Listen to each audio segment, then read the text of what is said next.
거듭된 거부권에 무산되었던 특검법 한 번에 통과가 되었습니다. 이 이야기 특검법 발의자이신 정춘생 조국혁신당 의원 모시고 얘기 나눠보겠습니다. 의원님 안녕하세요. 네, 안녕하세요. 조국혁신당 국회의원 정춘생입니다. 반갑습니다.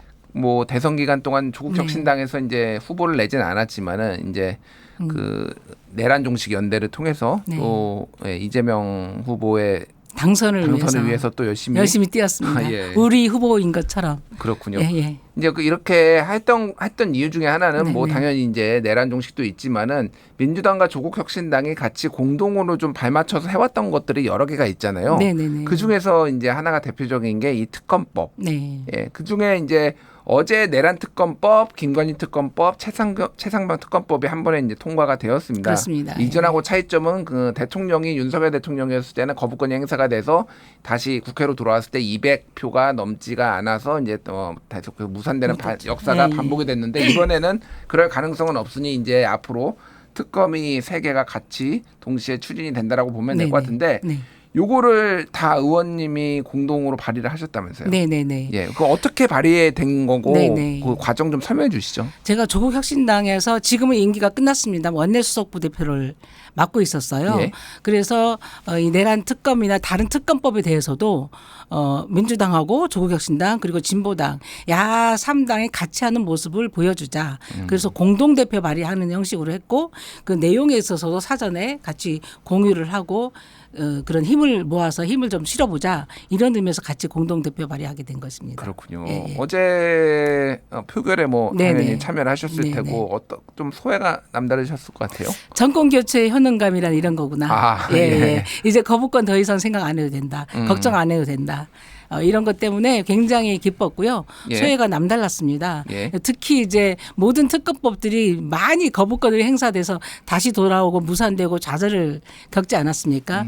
교체되고 나서 대선이 끝나고 나서 며칠 후에 바로 이 3개 한꺼번에 처리가 되니까 굉장히 국민들도 기뻐했고 우리 국회의원들도 우리 역할을 하는구나 이런 생각을 하게 됐습니다. 알겠습니다. 이게 뭐 메모드급이다. 뭐 지검을 동부지검 하나의 사이즈 뭐 이렇게. 그러니까 제가 보니까 내란 특검은 파견 검사가 60명, 김건희 특검은 검사 40명, 최상병 특검은 20명. 뭐 이거가 각자 다 합치면은 이제 120 검사만 120명이고 맞습니다. 여기에 뭐 이제 파견 공무원들, 수사관들 뭐 하면은 이제 엄청난 숫자에 맞습니다. 그래서 뭐 검찰청은 옮겨온 거냐 뭐 이런 얘기까지 있는데 일단 하나씩 좀 들여다볼게요. 일단 내란 특검법. 여기에는 좀 어디까지 수사를 하는 건지 좀 그 내용을 설명해 주시죠. 법에 보면은 수사 대상이 총 11가지인데요. 그중에 한 가지가 수사 과정에서 인지된 사건까지 포함해서 11가지. 그리고 가장 중요하게는 12월 3일 위헌 위법한 계엄을 선포한 문제. 그리고 정치인 언론인 체포 문제. 그리고 중앙선관위 침탈 문제 그리고 체포 방해 문제 이런 것까지 다 총망라해서 수사를 하도록 돼 있거든요. 애초에는 원래는 40명이었어요. 그래서 40명이었었는데 어저께 본회의 수정동의안이 올라갑니다. 그래서 검사보다 빨리 수사를 효율적으로 하자 해서 검사 20명 파견 검사를 20명 더 늘리는 안으로 해서 그렇게 어저께 처리가 됐습니다. 총 기간은 이제 준비 기간 20일 포함해서? 그리고 수사 기간 150일에서 170일이고 90일을 그러니까 30일씩 2회에 걸쳐서 이제 연장 가능하다. 이렇게 보면 될 것 같은데. 그래서 올 연말까지 수사한다 이렇게 보시면 될 것 같습니다. 그렇군요. 근데 여기서 이제 조금 뭐 이견, 뭐 논란이 있는 수사 내용, 그러니까 그런 것들이 있는 것 같아요. 하나는 국회 표결 방해 시도 행위. 이게 지금 국민의힘 의원들이 대상이 될 수 있다라고 해서 좀 반대를 하는 것 같아요. 요거는 좀 어떤 취지로 들어간 건가요? 그러니까 계엄을 할 수 있는 것도 정말 국가적인 전시 상황이나 전쟁 상황이나 사병 있을 때 극히 제한적으로 할 수 있잖아요.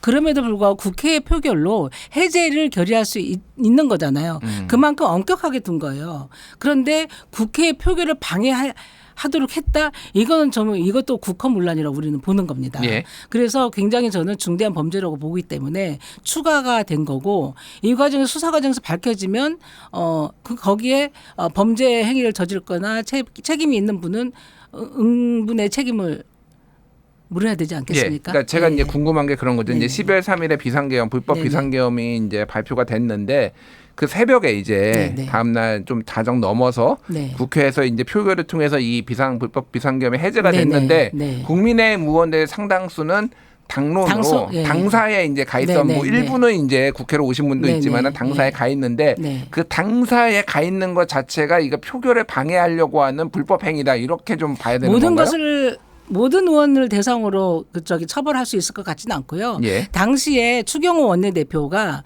한동훈 비대위원장이 있었고 추경호 원내대표가 있었잖아요. 근데 한동훈 비대위원장은 평상시로 얘기하는 당대표라고 볼 수 있거든요. 예. 근데 국회로 와야 된다, 본회의로 와야 된다 이렇게 지시를 내렸고 또 원내대표는 별도로 당사로 직결해 주십시오 했거든요. 예. 이건 명백하게 국회 표결을 방해하는 행위라고 보는 것이고 여기에 따르는 모든 의원까지 저는 처벌이 필요하다 이렇게까지는 보지 않습니다. 예. 하지만 그 위급한 상황에서 당사로 직결 지시를 함으로써 표결을 하려고 했던 부분에 대해서는 엄중한 죄가를 치러야 된다. 그렇게 생각합니다. 알겠습니다. 뭐 당시에는 이제 네네.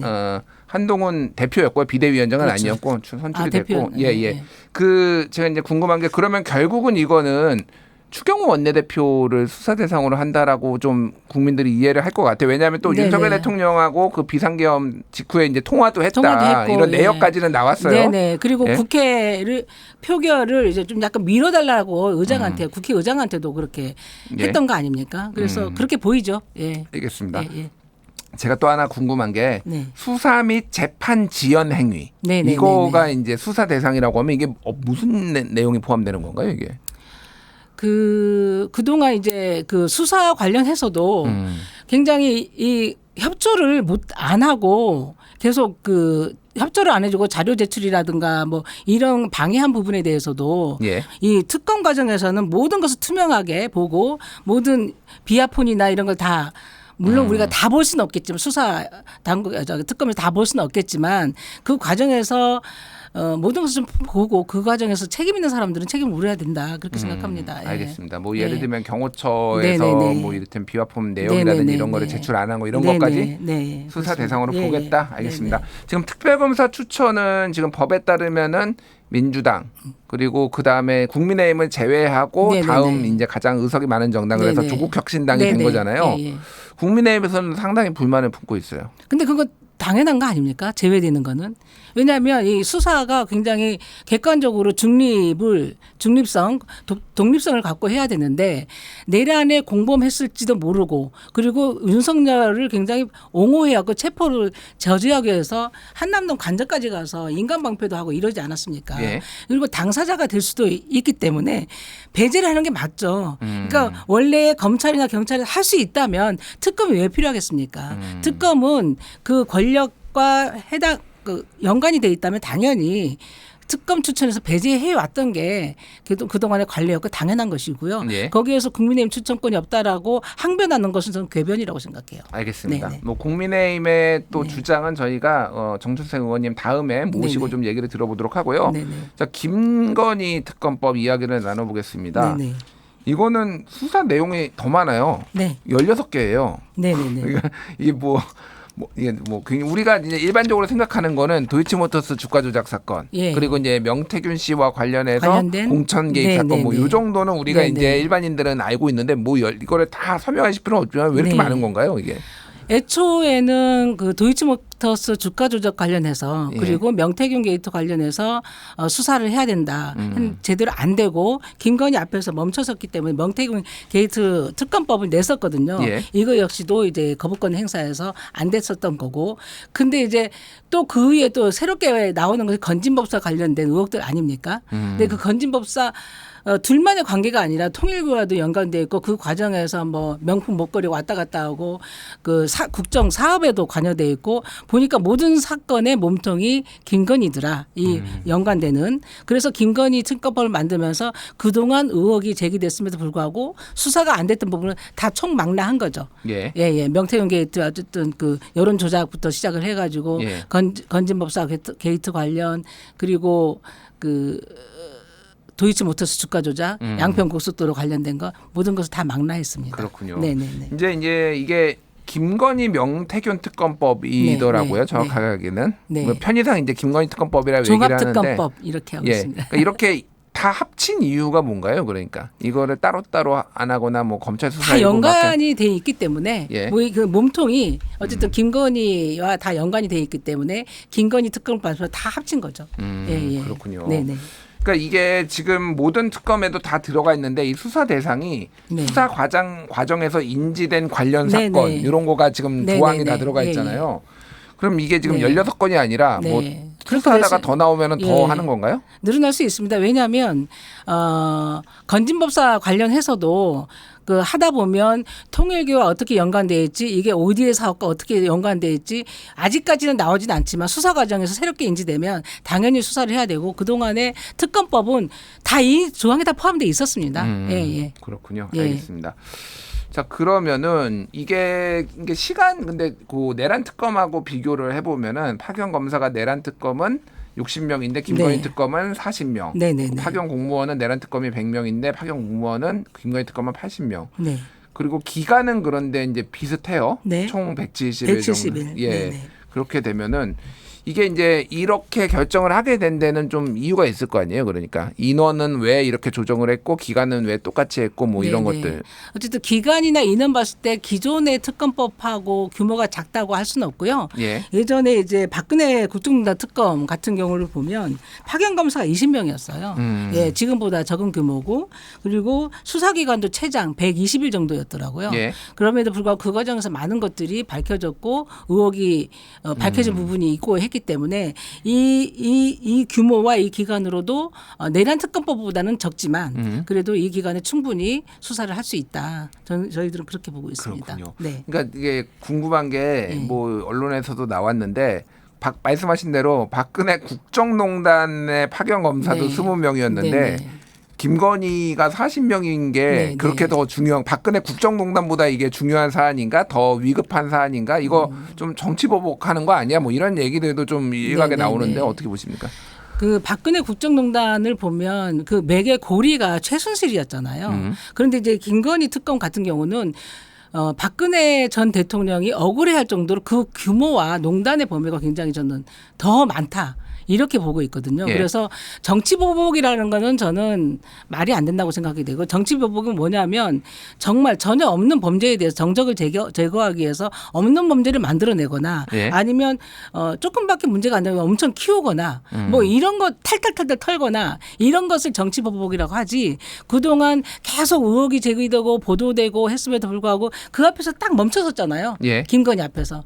예. 그런 부분은 의혹을 밝히자는 건 정치 보복이라는 말로 항변하는 것은 전 맞지 않다고 봅니다. 알겠습니다. 예. 그 최상병 특검도 좀 짧게 여쭤볼게요. 네네. 이거는 기간이 140일, 네. 총 140일이라서 다른 두 개보다는 좀 네. 짧고 파견 네. 검사도 네네. 20명 정도 네네네. 이렇게 나왔습니다. 그럼 이거는 최상병 특검은 앞으로 어떤 부분에 좀 집중을 하게 되는 걸까요? 최근에 정권 교체되고 나니까 그 번호가 누구 번호인지 나왔잖아요, 보도가. 뭐 그리고 이거는 복잡한 7070? 사건이 아니에요. 예. 800이 7070인가? 700이 8080인가? 아, 제가 맨날 헷갈려요. 저도 이게. 맨날 한 번 헷갈리면 계속 헷갈리잖아요. 예. 그러니까 정권이 교체되니까 이게 윤석열의 번호다 이렇게 나오듯이 예. 이거는 복잡한 사건이 아니에요. VIP가 그때 왜 경로를 했고 경로하는 과정에 그 임성근은 누구에 의해서 이렇게 비호하려고 했지? 예. 뭐 이런 거 보면 저는 이게 복잡한 사건은 아니라고 봅니다. 네. 알겠습니다. 네. 그러니까 제가 뭐 예, 오늘 이제 정춘생 의원님만 나오셨으니까 약간 반론의 반대편의 의견들을 좀 많이 여쭤봐야 될 것 같아요. 네. 최상병 특검까지 특검을 꼭 해야 되나? 이런 네. 얘기들이 있어요. 예를 네. 들면은 뭐 내란 특검 같은 경우에도 국민의힘 의원들이 수사 대상이 될 수 있으니 뭐 이렇게 특검을 꼭 가야 된다. 뭐 김건희 특검도 마찬가지고요. 네. 근데 최상병 특검 같은 경우에는 뭐 용산 대통령실의 직원들이 상당히 있지만은 네. 사실은 이거는 수사기관에 맡겨도 되는 거 아니냐. 네. 이거를 반드시 특검을 네. 해야 되느냐. 왜 이런 얘기가 나오냐면은 네. 일반적으로 특별검사제도라는 거는 야당에서 제기를 그동안 해왔어요. 그러니까 민주당이나 조국혁신당이 윤석열 정권 때는 야당이었으니 그러니까 이제 제기를 이렇게 수사가 잘대로 안 될 거라고 생각을 해서 특별검사제도를 도입을 이렇게 주장을 그렇죠. 해왔던 건데 네. 정권이 바뀌었는데 네. 그러면은 검찰이나 수사기관 못 믿어서 하는 건가요? 검찰은 이미 신뢰를 많이 잃었다고 봅니다. 그리고 국민의힘 논리가 그거예요. 니들이 어저께 이 특검법이 발의될 때 주진우 의원이 나와서 그 논박을 한 게 그거예요. 정권도 바뀌었으니 너희들이 인사도 다 할 수 있고 수사도 할 수 있는데 왜 특검을 해야 되냐. 그 논리는 맞지 않다고 봅니다. 그러면 먼 눈에는 뭐만 보이듯이 자기네가 있을 때는 그 수사도 마음대로 다 했습니까? 그런 것처럼 검찰은 이미 저는 신뢰를 잃었다. 생각을 하는 거고요. 예. 그거는 저만의 생각이 아니라 모든 그 전에 야당들 다 그렇게 생각을 했었고 우리 국민들도 그렇게 생각을 하고 이거는 복잡한 수사는 아니지만 예. 윤석열 대통령과 직접적으로 연관이 돼 있는 거고 이런 부분은 어떻게 보면 검찰도 내란의 일부가 검찰의 그 수뇌부가 일부 가담돼 있다고 우리는 의심을 하고 있기 때문에 예. 검찰에 맡길 수사가 아니다. 그리고 검찰의 수사를 맡겨서 그걸 인정받아서 검찰이 어떻게 해보겠다. 이것도 우리는 기회를 줄 수가 없다. 예, 믿지 못한다. 예, 그렇게 알겠습니다. 생각합니다. 예. 이왕 뭐 이렇게 얘기가 나온 김에 그러면 검찰 개혁 네, 얘기를 네. 좀 해볼게요. 네, 네. 이제 민주당보다 조국혁신당이 더 검찰 개혁에 대해서 강력하게 네, 네, 그 네. 의제로 삼아서 지금까지 주장을 해왔고 네, 네, 예. 법안도 이제 발의를 한 상황인데, 네, 네, 네. 그러니까 쉽게 얘기하면은 수사 기소 분리 이게 네. 지금 핵심이잖아요. 완전한 분리. 완전한 예, 분리. 예, 예. 그러니까 그 전에 이제 문재인 정부 때 있었던 네. 두 개 사건하고 나머지는 경찰의 검경 수사권 조정한 것보다 더 강력한. 그때 등이 예. 붙어서 예. 그 등을 이유로 한동훈 법무부 장관 때 거의 원복을 했죠. 예. 예, 수사권을 원복을 해서 예, 그런 상황이기 때문에 우리는 처음부터 검찰의 수사권과 기소권 완전 분리해서 기소권만 담당을 하게 하고 예. 분리해서 어쨌든 기소청과 뭐 어쨌든 중대범죄수사청 따로 만들자 알겠습니다. 이런 입장이고 이것도 시간이 많지 않은데 이제 네네. 궁금한 게 제가 궁금한 건 그거죠. 어쨌든 이거는 조국혁신당 단독으로 할 수 있는 건 아니고 민주당하고 그렇죠. 협의를 해서 예. 속도 어떤 타이밍에 어떤 네. 방식으로 할 것이냐가 네네. 돼야 되는데 네네. 그거를 좀 민주하고 얘기가 되고 있나요? 민주당 입장에서는 약간 속도 조절하자 예. 뭐 이런 얘기가 나오는 것 같은데 어쨌든 이거는 의지의 문제라고 보거든요. 늦어도 올해 정기국회 안에는 이거를 처리해야 된다 이렇게 생각을 하고 있습니다. 예, 그렇군요. 네. 심우정 검찰총장은 사퇴를 해야 된다라고 보시는지요? 당연히 해야 되지 않겠습니까? 근데 검찰총장 네. 임기제라는 게 네, 정권에 네. 휘둘리지 않고 네, 조금 네, 네. 검찰총장 임기를 근데 보장해야 그건 되는 내란에 취지인데. 깊숙이 관여돼 있다고 우리는 의심을 할 수밖에 없고 그리고 우리가 지금 특검법에서 얘기를 안 달았지만 심우정 검찰총장 수사 대상이에요. 뭐가 수사 대상이죠? 왜냐하면 그 상설 특검에 예. 의한 수사 요구안을 우리가 냈고 예. 예, 그것을 아직 처리는 안 됐습니다만 그 장경태 의원 대표 발의로 간 걸로 알고 있어요. 예. 그러니까 채용 문제, 내란 가담 부분과 자녀 채용 비리 문제. 그 외교부 채용 말씀하시는 그렇죠. 거죠? 예. 이것을 상설 특검에서 수사해 주세요 하는 수사 요구안을 발의해 놓은 상태예요. 예, 그것도 좀 해야 되고 특히 이런 내란 전국에서 그 윤석열을 이제 풀어줬잖아요. 예. 근데 즉시 항고도 하지 않고. 즉시 항고 포기. 네네. 이런 부분에 대해서 죄가를 치러야 된다 저희는 생각하고 있습니다. 예, 알겠습니다. 네. 시간이 다 해서 여기까지 듣겠습니다. 지금까지 정춘생 조국혁신당 의원이었습니다. 감사합니다, 의원님. 네, 감사합니다.